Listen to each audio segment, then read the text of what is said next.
And a little more about some diminished arpeggios, how I use and play them. So first of all, I am not a sweeps guy or arpeggio guy. I'm not really the diminished kind of scale guy, but I do get this question a lot, and I just kind of want to talk to people about how normal people such as myself use them. So quickly, the diminished arpeggio, when I talk about this, we're going to specifically mention what is the fully diminished 7 arpeggio, and that's just like an equidistant scale. So if we take 0 to 12 octave and then we split that up every 3rd fret,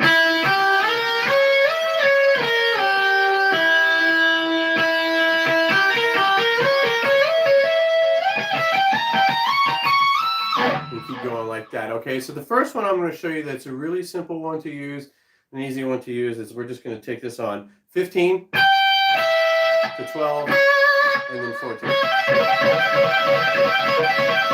And specifically here I'm doing down, down, hammer on.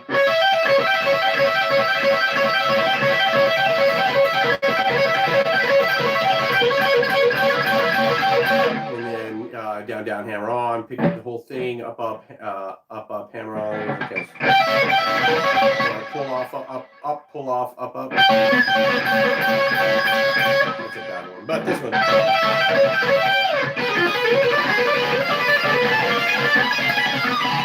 And then all we do is just move it by 3 frets. And then, sorry, one more time. So let's do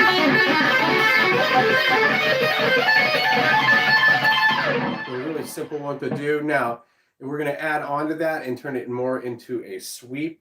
So let's go back up. We're going to grab the G string at 15. We're going to go down, down, down. So it's going to be 15 on the G, 14 on the B, and then 12 on the, so kind of this form like this. We're going to go down, down, down, hammer on, and then up, up.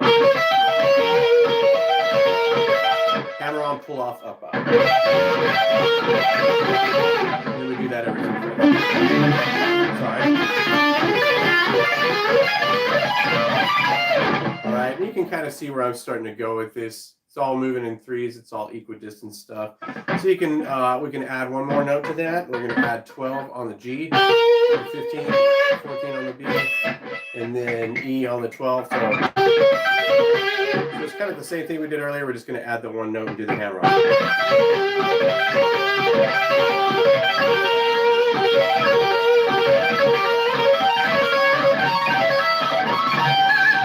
That kind of thing. So fun to do. You can get some pretty good speed.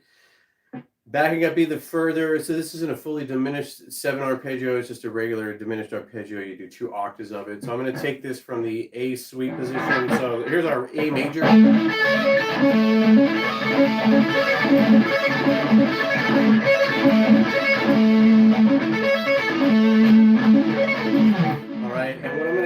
I'm going to take that same form and I'm just going to turn it to a diminished arpeggio. So I'm going to, on the A, D, and G strings, I'm going to go 12, 10, and 8 respectively on the A, D, and G.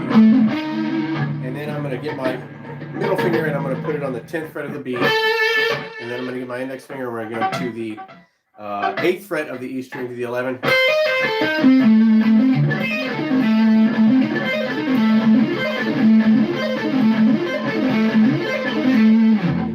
That by 3.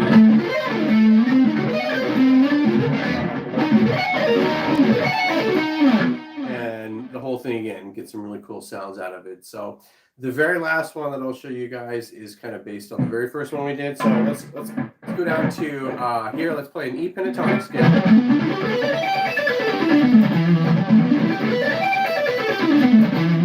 We're going to take those first 2 notes and then we're going to move those 3 frets up 1 fret as we go a string. So it's going to look like this diagonal pattern this way. So we're going to go on the E string, E to A to D to G is all going to be 12, 15, 13, 16, 14, 17, and then 15, 18 like this. When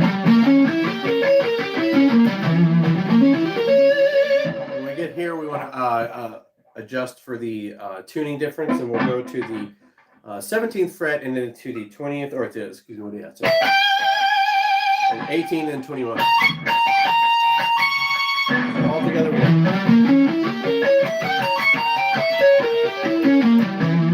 And what I would suggest suggest is taking that in threes like you would do for a pentatonic threes pattern. So and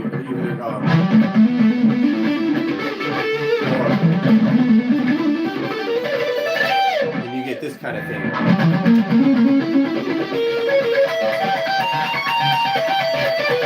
Oh, sorry. And adjust for the fret. Adjust for the tuning.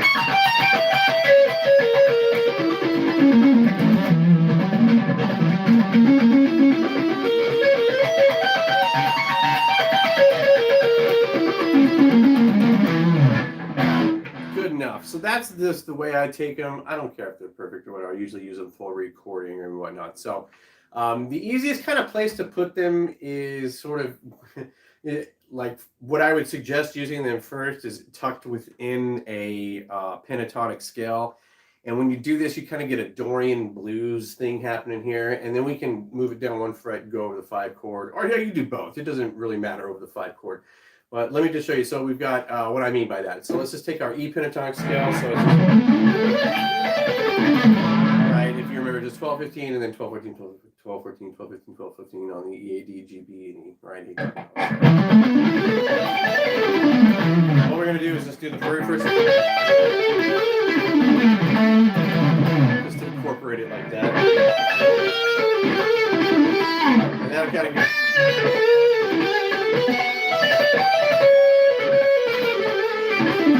Bring in the blues Dorian sound a little bit. All right, that'd be pretty cool. And the other place we can do it is you can just move it down. You can do that over the 5 chord. You sound fine. Weird, but it'll sound fine. Or you can move it down one fret and do the 12, 14, 13, and then 12, 14. You can do that over the 5 chord, and it'll sound pretty cool. So within a pentatonic context, like that's one place to do it in improvisation, and where I would suggest that you start using this kind of thing. So I actually got a track pulled up. Imagine that. All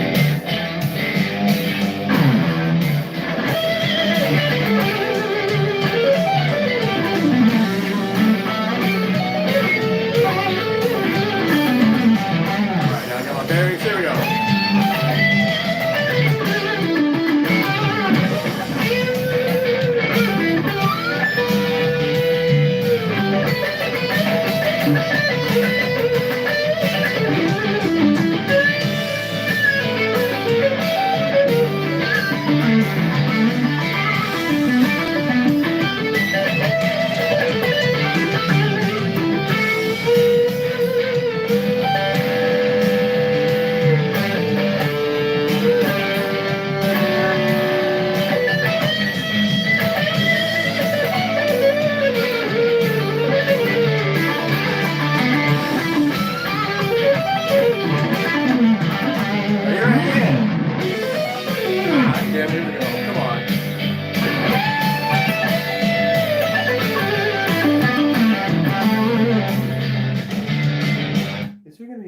F and 5 chord in this somewhere?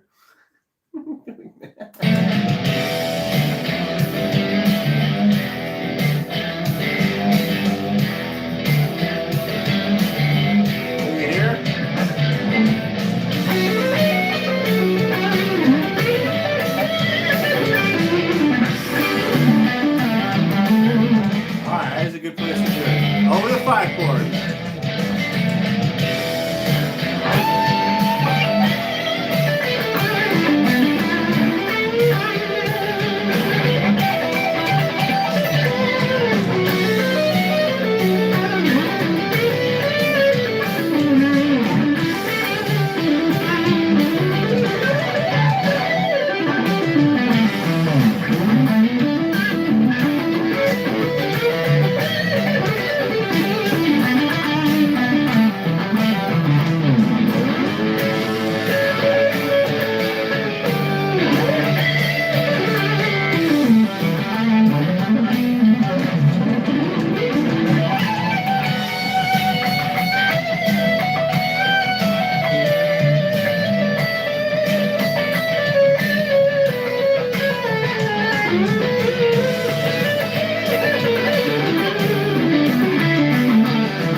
Anyway, so they're easy to do. You don't have to be an awesome professional guitar player to make them sound good.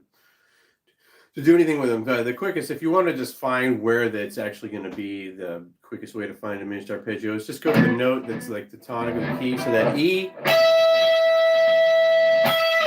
the diminished arpeggio that's probably going to most fit well in the key of E is the one that starts on the fret directly below.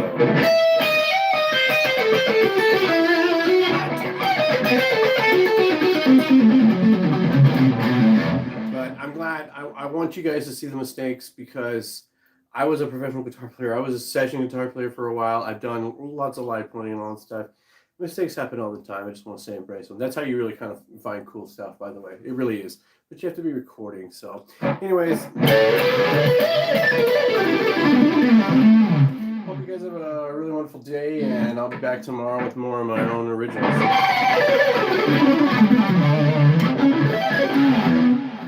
Yeah, our diminished arpeggios are very cool. They're very versatile.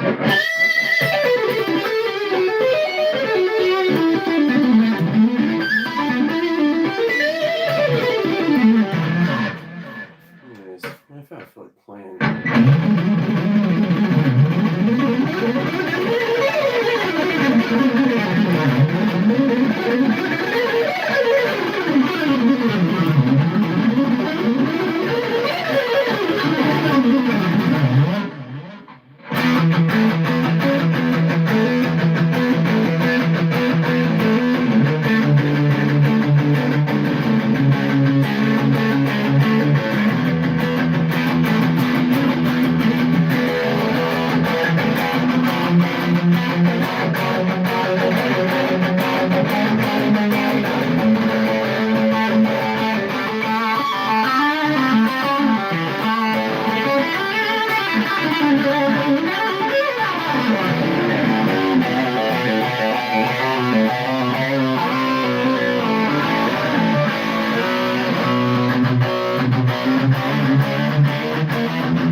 Oh, always makes me to the input.